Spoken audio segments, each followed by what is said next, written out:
Welcome to Wrestling Union, TNA Impact the video game, a game that I was really looking forward to when I first heard about it. I had to buy the video game magazines at the time since I didn't have internet. I was such a huge fan of the product at the time that when I heard about a video game arriving, that was just icing on the cake for me. It's been nearly 7 years since its release, and one question I have asked over the years is, will there be another TNA game? Well, I guess there was TNA Impact Cross the Line on PSP, but it was pretty much identical to TNA Impact the video game, and wasn't anything major. There are a lot of WWE games, but with only one TNA game on a console, it's a shame. I would have liked to see what they could have done on the PS4 and Xbox One. And yeah, I don't watch TNA right now, but I would love to buy the game if there was a second one, and I think that makes perfect sense. If I'm excited for another TNA game and don't care for the real thing, it's only because it's a video game and I create my own entertainment in the game, rather than watching a show I have no control over. The same goes for WWE games. Yes, WWE is, well, let's just say it had better times. So in the video games, I get to create my own fun. So just a few facts. This game was developed by Midway Games and published by them. But I find something interesting. According to Wikipedia, TNA tried to reach out to EA and Rockstar Games.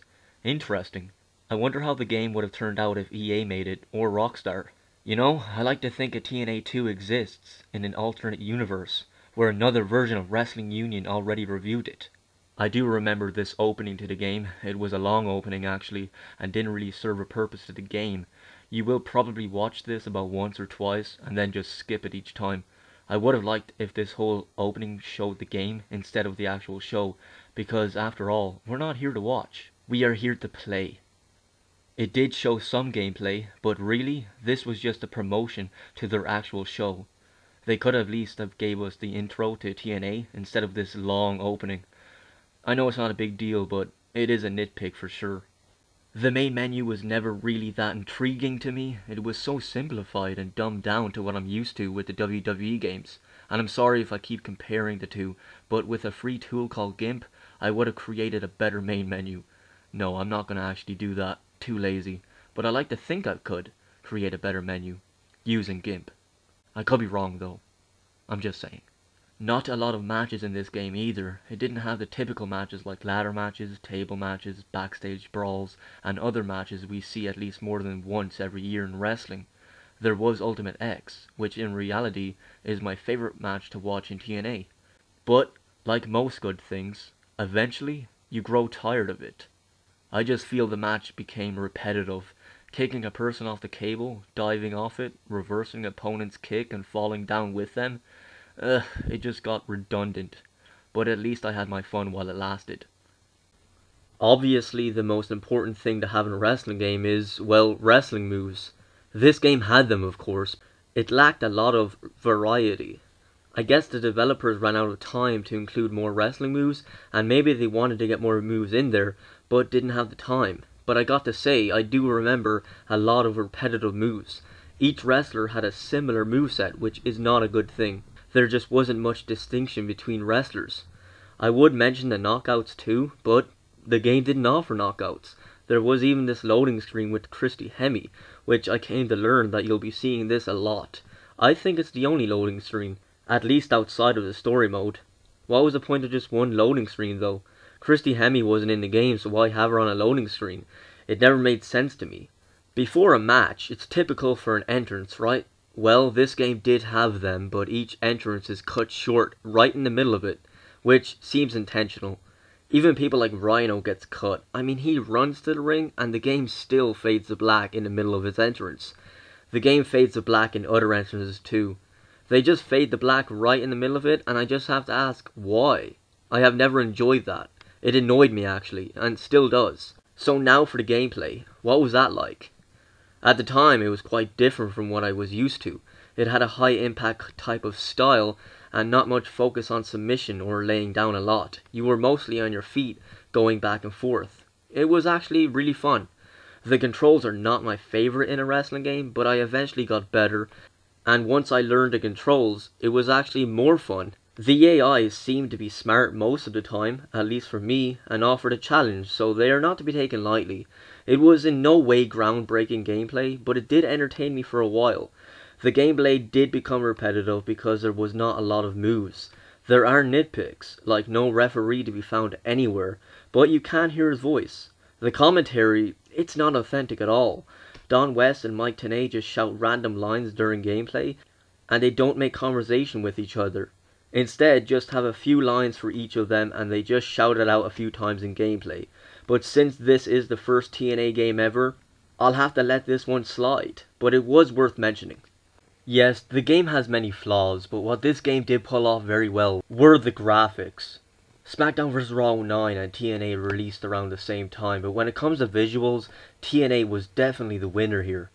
SCR 09 looks good, but this game, well, it does look great, I'll have to admit. Even today, it still looks wonderful. Everybody was face scanned, and the wrestlers within the company at the time, like AJ Styles, motion captured some of the moves. It's sad though, with great graphics came repetitive matches because of lack of moves. Maybe with more moves it could have saved the game from becoming dull and boring for fans, but that did happen. And this is why I want another TNA game. Learn from past mistakes and improve aspects. I like to say at times, if something ain't broken, don't fix it. This game, it wasn't exactly broken, more like unfinished. It wasn't broken because it wasn't even done, so you can't fix it, but instead finish it, if that makes sense. The game did have a story mode. What was that like? Well, the only way I can describe it is that I have a hot and cold feeling towards it. It was quite compelling at first actually, believe it or not. But then the story brings you to a point where you're playing a bunch of matches with no point to them at all. You begin as Suicide. Yeah, Suicide. Entertaining character years ago. But now they call the character Manic now for some reason. Anyway, he gets a brutal ass kicking by LAX backstage, ending up in a horrible looking hospital with no memory at all, but he feels he should wrestle because it's in his blood, and it's what he's meant to do, I guess. I get it, he may have lost his memory, but the heart wants what it wants. So he becomes this new character. Seriously though, I think the story is the worst part of the game. Sure, I could say the gameplay was, but compared to this story mode, the story mode is miles worse. There was story at first, but in the middle, I feel the developers just got lazy. And at the end, you do have some story, but really, it wasn't anything special. At least for me. Some people might let this one slide because it was the first game. So I will say, maybe if TNA 2 does get made, they will learn from their mistakes. Sort of difficult to predict though. Hey, at least the story lets you use a creative wrestler, I guess. Yes, the creative wrestler. I'll just say it. It didn't offer much. You can try create your desired wrestler, but it will be difficult. I actually created Jeff Hardy on it and Matt Hardy. So you can try create a certain person, but again, it will be difficult. If you want to create yourself, create other stars from other companies, or fictional characters, just leave that kind of thing to the WWE games.